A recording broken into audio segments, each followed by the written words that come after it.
What's going on, everybody? Eric Lindquist at Stochastic here at the Odd Shopper channel, coming to you with another Friday edition of NBA Lindy's Leans, Likes, and Locks. Hit that like button, subscribe button, notification bell goes a long way for me on this video, goes a long way for you. That way you become a prize whenever great content is going live here. And a little back to the YouTube. I don't know if you could tell, I hit my elbow on my freaking desk again, but that's okay. We ended up getting, we doubled down pretty heavily on that over.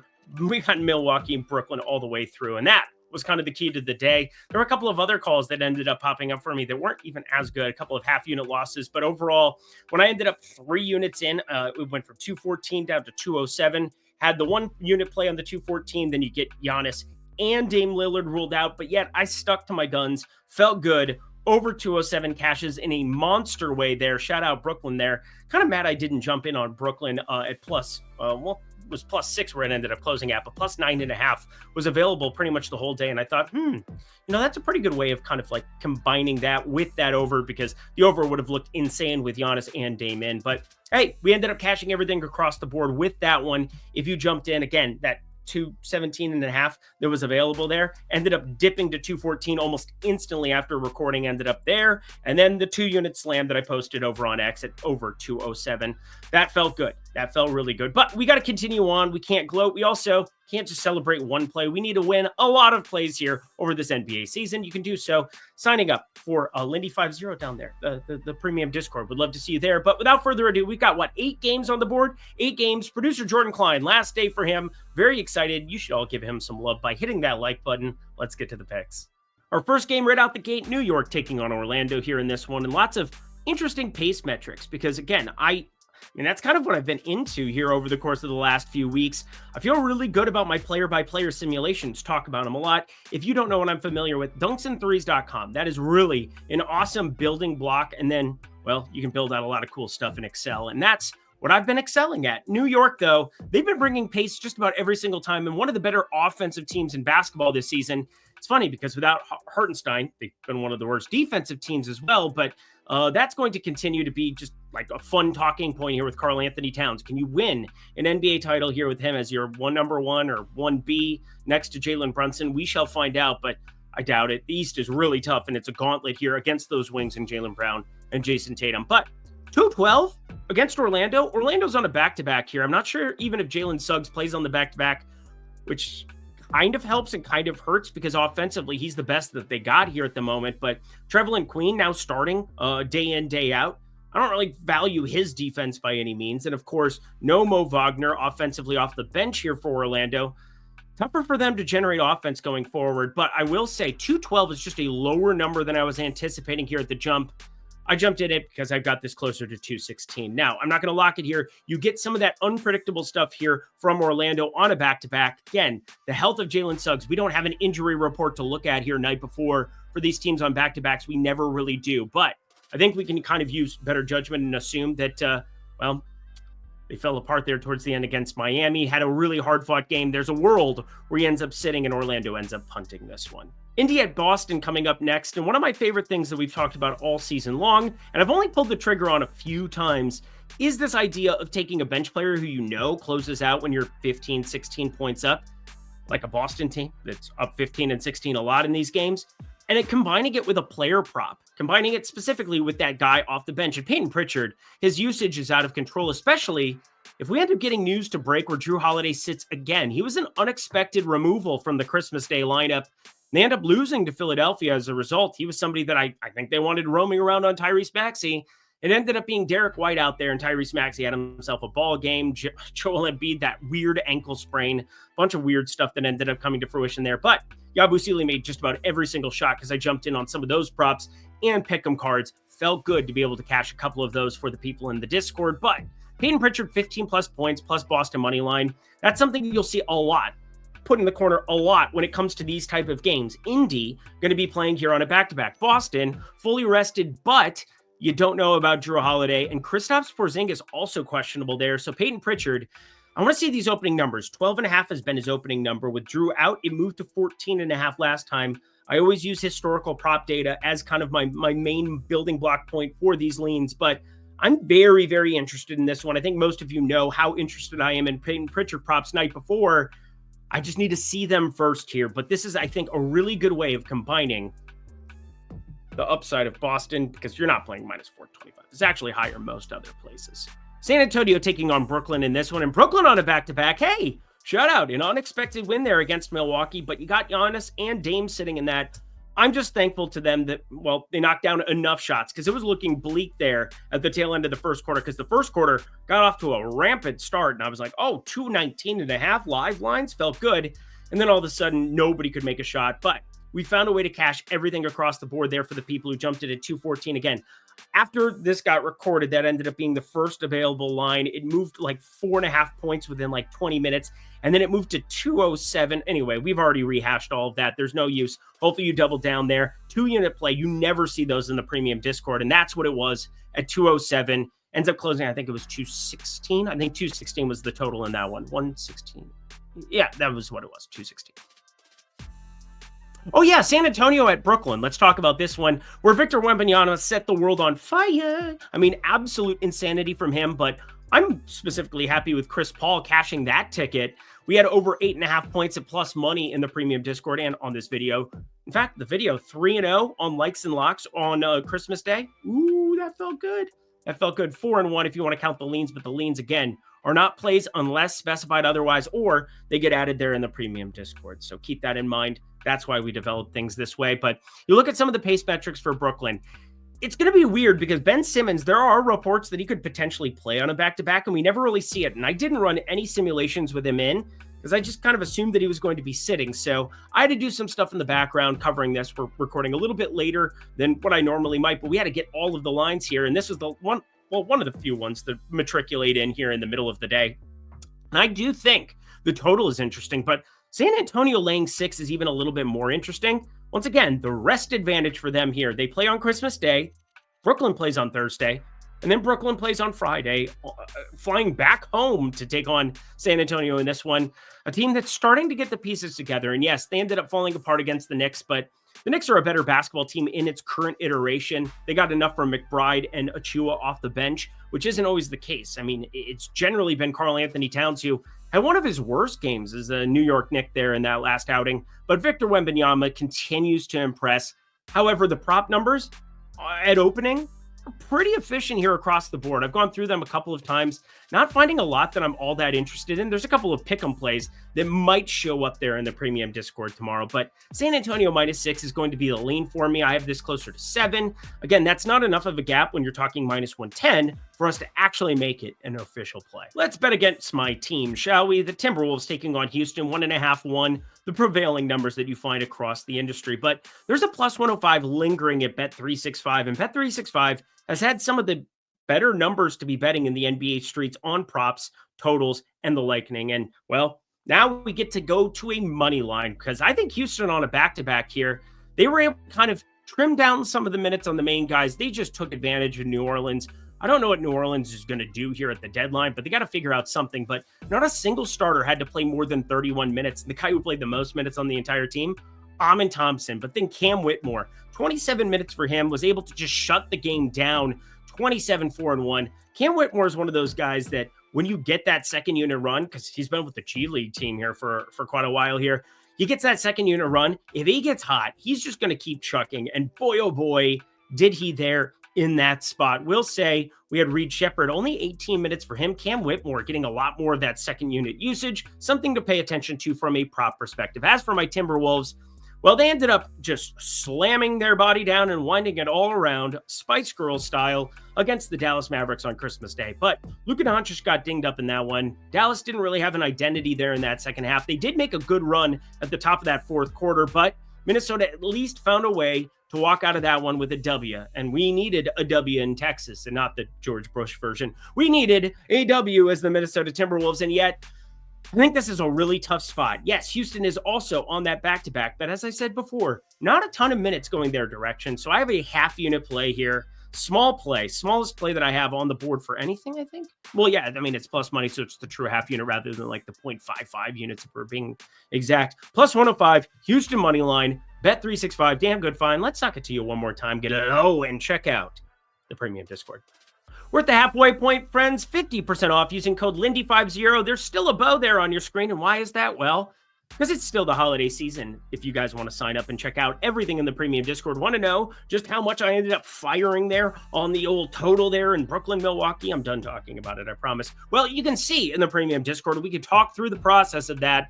Hopefully Utah can cover that plus 3.5. It can be a profitable little day for everybody involved. But Lindy50 would love to have you guys there. It becomes $10 for your first week or $25 for your first month. That's less than $1 a day. Less than $1 a day to come get all the plays in the NBA, NFL, so on and so forth. Alrighty, y'all, back to the picks we go. Memphis is 9.5-point favorites. And you want to talk about a game that was off the hizzy? Well, December 26th might as well have been Christmas for Memphis. 155 to 126 against Toronto. Bartender, I'll take the over. That was insanity. Absolute insanity. And Zach Edey just coming to fruition. But Santi Aldama got dinged up in it. So Memphis is going to be a little bit shorthanded, but they didn't have to play anybody massive minutes. Very similar to what we just saw with Houston there. In fact, Zach Edey, the starter, who played the second most minutes behind Jaren Jackson Jr. I was surprised he checked back in that fourth quarter, but Jaren Jackson Jr. likes to go get stats. But Memphis, number 2 in the West here right now. I bring it up often, and we'll say it's kind of wild. This is one of those totals that we waited on quite a bit for tonight. And yet again, the pace metrics have this closer to 231.5. Now, why is it that I'm not locking this? First off, I think there's a ton of injury news that could bounce in. And if you remove John Morant or Scottie Pippen Jr. or Jaren Jackson Jr. from the Memphis side, it gets dicey. And New Orleans, they've been playing horrendous basketball. DeJounte Murray just continues to set new lows. CJ McCollum continues to set new lows. I mean, I'm trying to make them work in DFS. I'm trying to make them work here from a prop perspective. It is just not happening. Thank God we leaned on DeJounte Murray, as in made it a lean and didn't bet it, because you don't want to lean on him in real life. It's not going well. So under 238, purely because Trey Murphy, does he play on the back-to-back? I think it's unlikely. He's been by far the best offensive player here for this Pelicans team. So I think they might be a little bit shorthanded. I think there's lots of ways where both these teams on back-to-back, tired legs, lots of ways that the data is showing me 231.5, 232 should be closer to this number. But when you have these larger totals, 5-6 points there is very different than 5 or 6 points around 205. I hope that makes sense. I hope you understand why we're not locking this, but it is currently my favorite play on the board for the entire day. No locks that exist on the card as of yet. Cleveland at Denver. Obviously, I'm excited to see Jared Allen and Evan Mobley, 2 defensive centerpieces, taking on the centerpiece of the NBA the last few years. Nikola Jokic won multiple MVPs, has a title under his belt here now, and well, this should be a really fun matchup. And I keep saying this, and somebody really wanted to let me know how stupid I was, but hope you're recognizing that Russell Westbrook's actually playing good basketball. Now, they only put up 100 on Christmas Day. They end up losing to the Suns. The Suns, kind of an unexpected W there. He had a 9 for 26 outing from Kevin Durant. He continues to go underneath his points prop, but I think this might be a sneaky spot to buy in on Kevin Durant coming up next, but we'll talk about that here in a second. Let's talk about Evan Mobley instead, where Michael Porter Jr. defense, not something that I'm generally accounting for on a day-to-day basis. You've probably never heard me talk about defense first position because it's positionless basketball in the year of our Lord 2024/25. It's coming up in less than a week. Wow. This year flew. But I think Evan Mobley just been shooting a lot more threes than I think people are aware of. I mean, this is starting to get kind of fun if you're Evan Mobley offensively. If he makes that jump, we know he's one of the better defensive players going back to his college days at USC. And then here with the Cleveland Cavaliers, and 3 for 5 from 3, 1 for 2 from 3. We do see some lower outings, but against Charlotte, a team that had a true center that wants to sit underneath the basket, 6 for 8 up against Mark Williams and Nick Richards in that spot at the beginning of December. I think that's eerily similar to what we might see with Jokic. He's not coming out and pressuring you on the perimeter. And I think they might be happy to let Evan Mobley take some of those threes, prove it to knock him down, and then move on with their lives. And wouldn't you know it, there's minus 175, which I know a lot of you do not want to be firing up, but I'm kind of happy to lay minus 175 to win 100 on something that I think is positive EV. And this is positive EV. Evan Mobley, 1+ 3-pointers. I'm going to be firing that up here, but the 2+, I'm expecting to be plus money, and I think that might be a lot more of your style. So I made it a lean in the corner. So hopefully you're listening to the analysis rather than just skipping through. But Evan Mobley, I think in this spot, we might see those 5, 6, 7, 8 shot attempts from 3, which are something he does more against true centers. And being a competitive game, Cleveland has not played a lot of competitive games. They've gone to second unit pieces a lot. In fact, Evan Mobley for the entire season, only averaging on a per minute basis, 30 minutes per game. He's only averaging 30 minutes per game. In a competitive spot like this, 34, 36, you put those minutes up, more opportunities for him to smash some of these prop lines. I give you a little bit of a preview here, but Dallas, NA, Phoenix, NA, NA, NA. The only line we currently don't have night before, and we're recording it after 11 p.m. Eastern time, 8 p.m. Pacific. Oh, I need some sleepy, that's for sure. I know producer Jordan Klein does too. But Dallas, this is one where Luka Doncic, his like status, I don't think he's playing basketball. So just letting it be known. That calf injury, it's going to be happening. He's going to be out for like a month and a half. It's going to be brutal here for Dallas. So we're going to see Kyrie Irving have to take on a lot more of this offensive workload. We're going to see Quentin Grimes and Klay Thompson take a lot more shots from three on the perimeter. And Najee Marshall off the bench, somebody who I really like to watch. Spencer Dinwiddie, his second stint here in Dallas. These are going to be pieces that really have to come together in the absence of Luka Doncic. And against Phoenix, I'm very curious to see where books open this number at. If you want to know what I have it at, I can tell you here in 2 seconds. I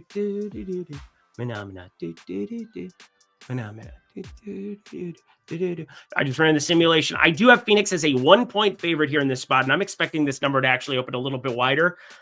Nervous to buy into Dallas right from the get-go. I mean, we've seen enough games absent Kyrie or absent Luka that we kind of know what those rotations are going to look like. But at the same time, you have to play an entire game without like your star dude. And well, Luka usually went into Phoenix and just threw his thing down. And I will never forget that game that they won by like 50 in the conference final. Or it was before the conference finals, because then Dallas lost in the conference finals. You don't care? All right, let's talk about something you do care about. Kevin Durant, the usage is way up, as it should be in the absence of Devin Booker. And if Devin Booker is going to be out here, which he is out here on my sheet right now, he should be out for at least another week. I think we're going to see Kevin Durant continue to have this usage. He's been really inefficient here the last few games, but I repeat, 26 shot attempts, 9 for 9 from the line, still went under 30 points. He was at 31. He closed at 31 on Christmas Day, did play 38 minutes, which if you had told me Durant had played 38 minutes, probably wouldn't have been looking at shorting that in any way, shape, or form in pick'em cards, but only 31 minutes. They got completely blown out of the water against Denver the game previous to it, only 23 points. I think, though, with this usage on the rise, you're basically projecting him right around 25 shot attempts, 26 shot attempts. You're also predicting him getting to the line 6+ times. I think there's a lot of worlds where Kevin Durant, this is the time to potentially buy in if he's going to be at like that 28.5, 29.5, 30.5 type number. I think there's some very fragile stuff that we need to be paying attention here too, but 35 plus will also be plus money, no doubt about it. I think there's some alt lines to have some interest in, but I'm going to make it 30 plus for now as a lean, something I'm very, very interested in betting based on his last couple of props. Against Dallas, this is not exactly the most high octane pace up spot here. I've got this right around a 230 total, 228.5 to be exact, but I don't know what these numbers are yet. Offshore, there's nothing available. I'm going to be paying attention. If you want to know what I end up betting from this one tomorrow, hit me up on X at Eric Lindquist, or if you're in the premium Discord, you can just ask me, whatever. And our last game of the night, Golden State. No Steph Curry for Golden State taking on the Clippers. Plus 1.5 there. Golden State is getting as a result. This ended up opening, just flipped right away. And Draymond Green questionable.